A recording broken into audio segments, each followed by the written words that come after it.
¿Alguna vez has pensado que algo pequeño, aparentemente inofensivo, está drenando tu fe sin que lo notes? No hablo de pecados escandalosos que todo el mundo señalaría de inmediato, sino de esos hábitos silenciosos que se cuelan en la vida diaria y que poco a poco van apagando tu fuego espiritual. Te lo digo porque yo mismo lo he experimentado. Ha habido momentos en que me pregunté, ¿por qué mi oración se siente vacía? ¿Por qué ya no tengo el mismo entusiasmo por leer la palabra? ¿Por qué siento que Dios está tan lejos? Y después de examinarme con sinceridad, descubrí que no era porque Dios se hubiera alejado, sino porque había permitido pequeñas concesiones que me estaban robando la pasión. Vivimos en una época en la que el pecado ya no siempre se presenta como algo oscuro o repulsivo. Hoy, muchas veces viene disfrazado de normalidad, de modernidad o de no pasa nada, todos lo hacen. Pero ese es el engaño, que algo culturalmente aceptado puede seguir siendo espiritualmente destructivo. Jesús lo advirtió en Mateo 24:12, y por haberse multiplicado la maldad, el amor de muchos se enfriará. El enfriamiento espiritual no ocurre de un día para otro. No es que una persona un lunes esté encendida por Dios y el martes ya no le importe nada. Es un proceso lento, casi imperceptible, que comienza con pequeñas decisiones, con pecados modernos que parecen inofensivos, pero que poco a poco matan la fe desde dentro. Un ejemplo sencillo. Recuerdo una temporada en la que me volví adicto al celular. No veía nada malo, simplemente pasaba horas revisando redes, viendo videos y comparándome con otros. Pensaba que solo era entretenimiento, hasta que un día me di cuenta de que podía pasar 2 horas en Instagram sin problema, pero me costaba pasar 10 minutos orando. Y entendí que algo que parecía normal estaba robándome la capacidad de escuchar a Dios. La Biblia nos llama a examinar nuestro corazón. Segunda de Corintios 13:5 dice, «Examinaos a vosotros mismos si estáis en la fe, probaos a vosotros mismos». Ese examen no es para condenarnos, sino para ayudarnos a reconocer las áreas en las que hemos bajado la guardia. Quiero que pienses en esto. ¿Qué cosas has normalizado que quizá te están alejando de Dios? Puede que no sean grandes escándalos, pero poco a poco van desgastando tu vida espiritual. Como dice Cantares 2:15, «Cazadnos las zorras pequeñas que echan a perder las viñas». No son las grandes bestias, son las pequeñas zorras las que arruinan el fruto. Hoy quiero que juntos miremos esos pecados modernos, esos hábitos aparentemente inocentes, pero que el enemigo usa como un veneno lento. No para que te sientas condenado, sino para que veas que todavía hay esperanza, que Dios quiere abrirte los ojos y limpiarte, y que puedes volver a experimentar un fuego real en tu relación con Él. Pecado 1. La idolatría del yo. Vivimos en una época donde el mensaje más repetido en canciones, redes sociales y hasta en discursos motivacionales es: cree en ti mismo, tú eres suficiente, sigue tu corazón. Suena bonito, ¿no? De hecho, muchas veces hasta parece lógico, pero cuando lo comparo con la palabra de Dios, descubro algo muy distinto. No, yo no soy suficiente, solo Cristo lo es. La Biblia lo deja claro en Jeremías 17:9. Engañoso es el corazón más que todas las cosas y perverso. ¿Quién lo conocerá? En otras palabras, mis emociones y mis deseos no siempre son una brújula confiable, y sin embargo la cultura insiste en que haga de ellos mi guía principal. Recuerdo una etapa en la que adopté ese pensamiento sin darme cuenta. Empecé a tomar decisiones basadas en lo que sentía correcto, más que en lo que la palabra decía. El problema fue que mis sentimientos cambiaban como el clima. Un día quería una cosa y al siguiente lo contrario. ¿El resultado? Confusión, frustración y un corazón dividido. Fue entonces cuando Dios me confrontó con Lucas 9:23. Si alguno quiere venir en pos de mí, niéguese a sí mismo, tome su cruz cada día y sígame.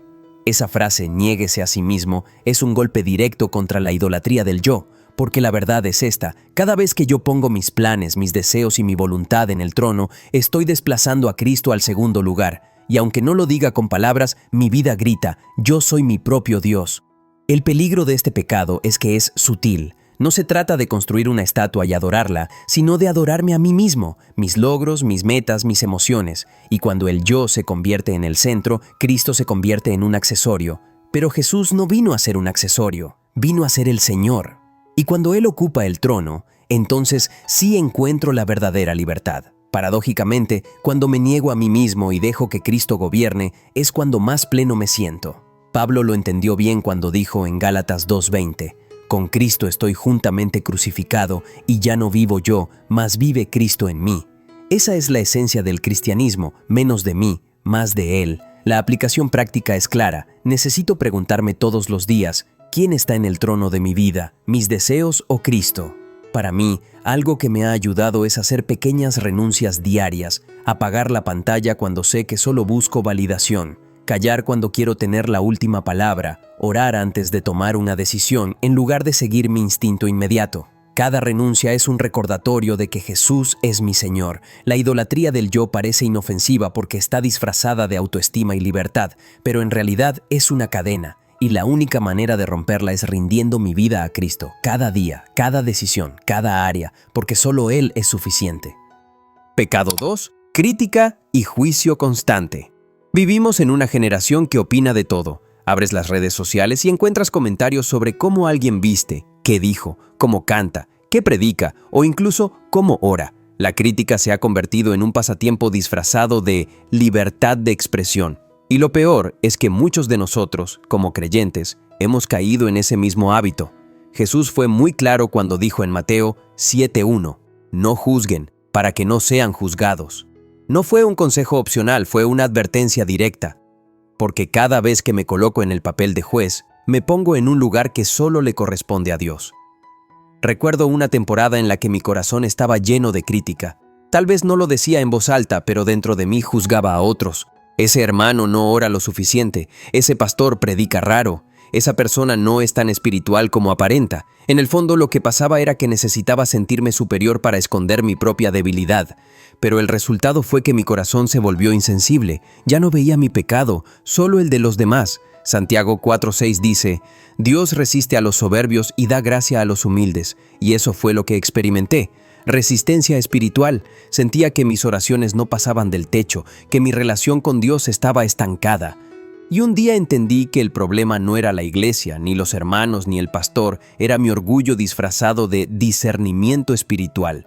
El corazón crítico tiene esa trampa. Te hace pensar que solo estás siendo sincero, cuando en realidad estás alimentando tu ego. Cada vez que señalas la paja en el ojo de tu hermano, te olvidas de la viga en el tuyo. Y mientras más hablas de las fallas de otros, menos sensibilidad tienes para reconocer tus propias luchas. La crítica constante no solo daña al que recibe los comentarios, también envenena al que critica. Te roba la paz, endurece tu espíritu y te convierte en alguien incapaz de disfrutar la gracia de Dios, porque la gracia no se puede recibir con un corazón orgulloso. ¿Cómo romper con este pecado? Primero, necesito pedirle a Dios un corazón humilde. Eso significa reconocer que yo también fallo, que yo también tengo áreas que necesitan corrección. Segundo, necesito aprender a callar. No toda opinión necesita ser dicha. Proverbios 10:19 dice, en las muchas palabras no falta pecado, mas el que refrena sus labios es prudente. Tercero, debo sustituir la crítica con intercesión. En lugar de hablar mal de mi hermano, puedo orar por él. He notado que cuando oro por alguien a quien antes criticaba, mi corazón cambia. Ya no lo veo como competencia o amenaza, sino como alguien amado por Dios, igual que yo. Y eso me recuerda que todos estamos en el mismo hospital espiritual, y Cristo es el único médico. La crítica y el juicio parecen inofensivos porque se disfrazan de honestidad, pero en realidad son una trampa que alimenta el orgullo y apaga la gracia. Si quiero seguir a Cristo, necesito cambiar mis palabras de juicio por palabras de misericordia, porque solo así reflejo el corazón de aquel que me perdonó primero. Pecado 3. Tibieza espiritual disfrazada de equilibrio. ¿Cuántas veces hemos escuchado o incluso dicho frases como «No quiero ser un fanático, prefiero tener equilibrio en mi fe»? A primera vista suena sensato. Nadie quiere ser catalogado como extremista o radical, pero cuando miramos más de cerca, ese supuesto equilibrio muchas veces no es otra cosa que tibieza espiritual, una fe cómoda, superficial y sin compromiso. Jesús no tuvo reparo en confrontar este problema. En Apocalipsis 3:16 dijo palabras que estremecen: «Por cuanto eres tibio, y no frío ni caliente, te vomitaré de mi boca». Esa es una de las declaraciones más duras que encontramos en la Biblia hacia los creyentes. El Señor no estaba hablando a incrédulos, sino a una iglesia, a personas que cantaban, que oraban, que se reunían, pero su fe se había vuelto rutinaria, sin pasión, sin fuego. Recuerdo una etapa de mi vida en la que caí en ese estado. Iba a la iglesia, leía la Biblia de vez en cuando, oraba lo mínimo, pero mi corazón estaba distante. Cumplía con lo básico, pero no había pasión por Dios. Y si alguien me hubiera preguntado en ese tiempo, seguramente habría dicho: «Estoy bien, no soy religioso exagerado, tengo equilibrio». Pero en el fondo, lo que tenía era una fe apagada. La tibieza es peligrosa porque no incomoda a nadie. El tibio puede estar en la iglesia sin causar problemas, pero tampoco provoca transformación. Nadie se ofende con él, pero tampoco nadie se inspira. Es un cristiano decorativo que existe, pero no impacta. Y lo más grave, su vida no refleja la urgencia del evangelio. Cuando reviso la vida de los discípulos, veo lo opuesto a la tibieza. Pedro dejó las redes, Mateo dejó la mesa de impuestos, Pablo dejó su prestigio fariseo. Ninguno de ellos dijo: Señor, quiero seguirte, pero con equilibrio. Todos entendieron que seguir a Cristo implicaba renunciar, arriesgar, abrazar una fe radical que los transformó por completo. Jesús mismo nos dejó claro el estándar. Si alguno quiere venir en pos de mí, niéguese a sí mismo, tome su cruz cada día y sígame. Lucas 9:23. La cruz no representa equilibrio, representa entrega. Seguirlo no es un hobby espiritual, es un llamado de vida o muerte. Hoy la tibieza se disfraza de frases comunes. Dios entiende, no pasa nada. Con que vaya a la iglesia los domingos está bien. No hace falta ser tan intenso. Pero esa mentalidad nos roba la pasión y nos convierte en creyentes mediocres. La verdad es que Dios no busca hombres perfectos, busca hombres entregados. La aplicación práctica es clara. Necesito revisar mi corazón y preguntarme si estoy viviendo una fe radical o una fe tibia. ¿Oro solo por costumbre o porque anhelo su presencia? ¿Sirvo solo cuando me conviene o porque lo amo? ¿Mi vida incomoda a alguien por la luz de Cristo en mí o paso desapercibido porque no reflejo diferencia alguna? La tibieza espiritual es el enemigo silencioso del Evangelio.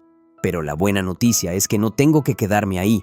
Hoy puedo decidir avivar el fuego de mi fe, pedirle al Espíritu Santo que encienda nuevamente la pasión en mi corazón y vivir de tal manera que mi vida apunte, sin reservas, al Rey que lo dio todo por mí. Pecado 4. Distracción digital. La tecnología no es mala en sí misma. De hecho, gracias a ella, hoy tenemos la posibilidad de compartir la palabra de Dios, escuchar predicaciones en cualquier momento y conectarnos con personas que necesitan aliento espiritual. El problema surge cuando dejamos que esa misma herramienta se convierta en nuestro dueño, robándonos la atención que debería estar centrada en Dios.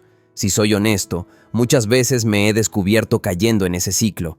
Despierto por la mañana y lo primero que hago no es agradecerle a Dios por un nuevo día, sino tomar el celular y revisar notificaciones. Y antes de darme cuenta, ya pasaron 20 minutos en redes sociales, viendo publicaciones que ni siquiera recuerdo al final del día. ¿Te ha pasado algo parecido? Jesús dijo en Mateo 6:21, «Donde esté tu tesoro, allí estará tu corazón». Y si lo aplico a mi vida, me doy cuenta de que el lugar donde invierto más tiempo y atención es, en realidad, el lugar donde está mi tesoro. Qué confrontante es reconocer que muchas veces mi tesoro está en esa pequeña pantalla que cargo en el bolsillo y no en la presencia de Dios.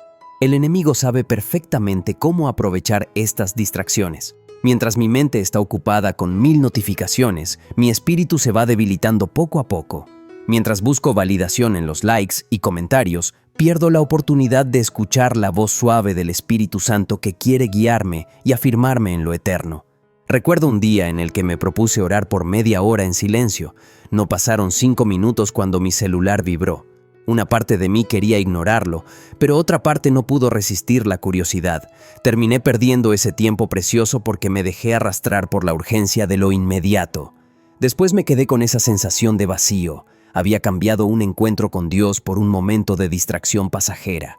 La distracción digital no solo consume nuestro tiempo, consume también nuestra alma.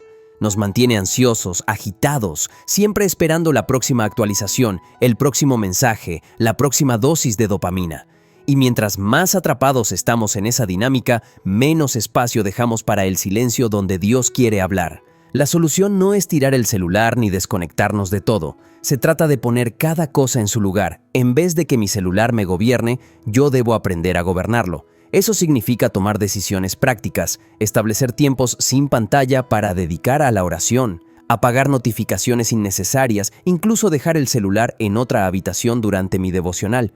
Lo que más me ha ayudado es cambiar el primer hábito del día. En lugar de abrir una aplicación, abrir la Biblia. En lugar de buscar el like de la gente, buscar el rostro de Dios. Y créeme, la diferencia se nota, porque al final la pregunta es esta: ¿dónde está mi tesoro? Si mi corazón realmente le pertenece a Cristo, mi atención debe reflejarlo. Y aunque la tecnología puede ser una bendición, nunca debe convertirse en el ídolo que me roba lo más valioso, mi intimidad con Dios. Pecado 5. Conformismo espiritual. Uno de los engaños más sutiles de nuestra época es el conformismo espiritual. Esa idea que suena bonita y hasta lógica, Dios me ama como soy, no necesito cambiar. Y sí, es verdad que Dios me ama tal como soy, con todas mis fallas y pecados, pero también es verdad que su amor no me deja igual, el amor de Dios siempre transforma. El apóstol Pablo lo dejó claro en Romanos 12:2, no se amolden al mundo actual, sino sean transformados mediante la renovación de su mente. Así podrán comprobar cuál es la voluntad de Dios, buena, agradable y perfecta. Y esta palabra, amoldarse, significa tomar la forma de algo, como la plastilina en un molde. Cuando vivo conforme al mundo, estoy tomando su forma sin darme cuenta. Recuerdo que durante un tiempo en mi vida mi fe se volvió cómoda. Iba a la iglesia, cantaba, hasta servía en algunos ministerios. Pero mi manera de vivir fuera de esas paredes no era muy distinta de la de alguien que no conocía a Cristo. Mis conversaciones eran las mismas, mis prioridades eran las mismas, mi entretenimiento era el mismo. La única diferencia, que yo añadía "soy cristiano" a mi descripción. Y me di cuenta de que eso no era transformación, era conformismo. El conformismo espiritual es peligroso porque se disfraza de paz. Te susurra, no pasa nada, Dios te entiende. Todos lo hacen, no te esfuerces tanto. Pero detrás de esas frases hay un veneno que adormece el corazón. Me acostumbra al pecado, me convence de que el crecimiento espiritual no es necesario, me acomoda en una fe superficial que no incomoda a nadie, pero tampoco transforma a nadie. La Biblia nos enseña que el amor de Dios siempre produce fruto. Jesús dijo en Juan 15:5, yo soy la vid, ustedes son las ramas. El que permanece en mí, como yo en él, dará mucho fruto. Si digo que estoy en Cristo, pero mi vida luce igual que la de alguien sin él, entonces algo está mal en mi permanencia. Porque la señal de una vida conectada a Jesús no es el conformismo, sino el fruto. Aquí es donde entra la aplicación práctica. No se trata de cambiar para ganarme el amor de Dios, ya lo tengo. Se trata de cambiar porque su amor me impulsa. Cuando entiendo la gracia, me doy cuenta de que esa gracia no es licencia para pecar, sino poder para vencer el pecado. Si Cristo murió para darme libertad, ¿por qué viviría como esclavo de lo mismo de siempre? Un paso que me ha ayudado a salir del conformismo es pedirle al Espíritu Santo que me muestre áreas específicas de mi vida que necesitan transformación. Y créeme, Él responde. A veces me confronta en la forma en que trato a mi familia, otras en mis pensamientos ocultos, otras en mi uso del tiempo. Pero cada confrontación viene acompañada de la gracia para cambiar. El conformismo espiritual te mantiene tibio, cómodo, sin fruto.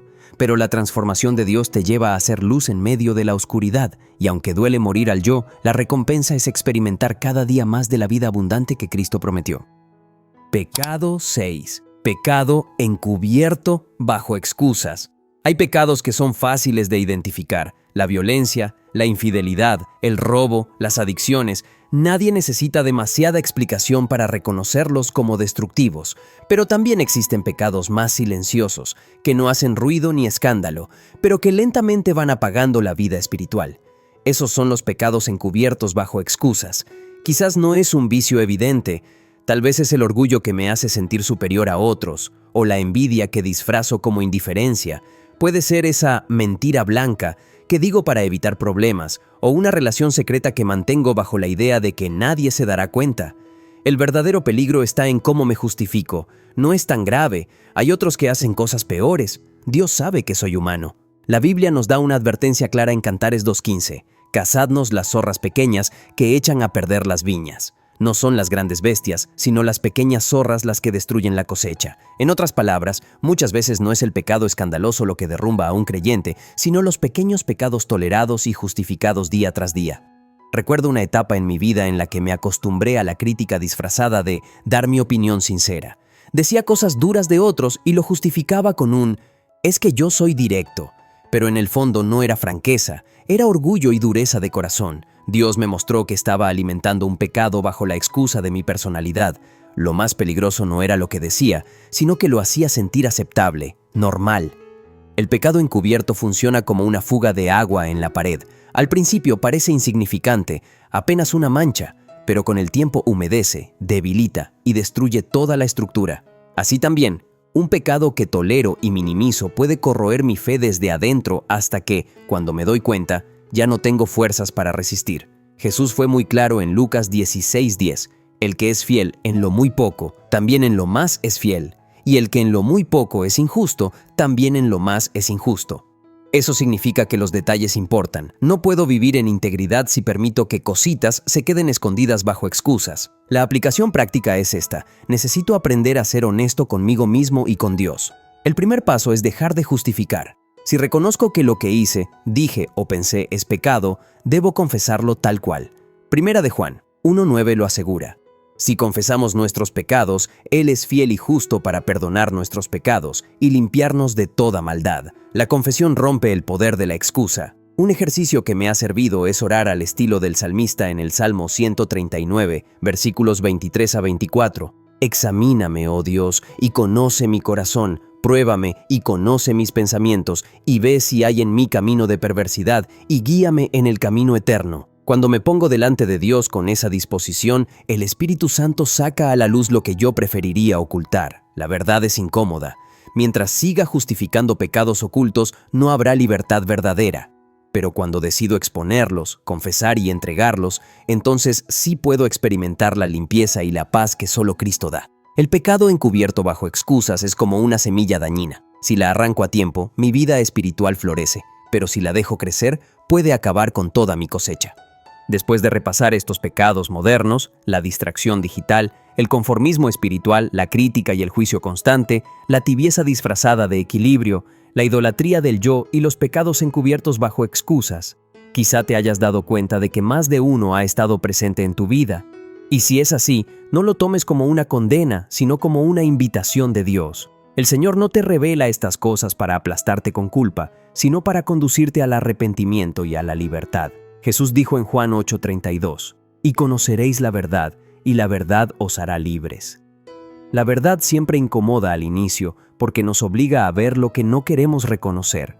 Pero también abre la puerta a la restauración que solo Cristo puede dar. Hoy, más que nunca, necesitamos corazones vigilantes, que no se conformen con una fe superficial, sino que busquen una relación auténtica con Dios. No se trata de perfección, sino de honestidad, de dejar de poner excusas y atrevernos a decirle al Señor, «Aquí está mi corazón, cámbialo». En Apocalipsis 3:20, Jesús se presenta llamando a la puerta de nuestro corazón. «He aquí, yo estoy a la puerta y llamo. Si alguno oye mi voz y abre la puerta, entraré a él y cenaré con él y él conmigo». Cristo sigue esperando que abras el lugar más íntimo de tu vida, incluso esos rincones que has querido mantener ocultos. Así que no te quedes atrapado en lo moderno que adormece el alma. Decide hoy volver a lo eterno, a lo que nunca cambia, la gracia, el amor y la verdad de Cristo. Si llegaste hasta aquí, deja en los comentarios, «Señor, crea en mí un corazón limpio». Nos encantará leerte. Gracias por ver este video. Si fue de bendición para tu vida, no olvides dejar un like, suscribirte al canal y activar la campanita para que no te pierdas ninguno de los próximos videos. Nos vemos en el siguiente video. Que Dios te bendiga.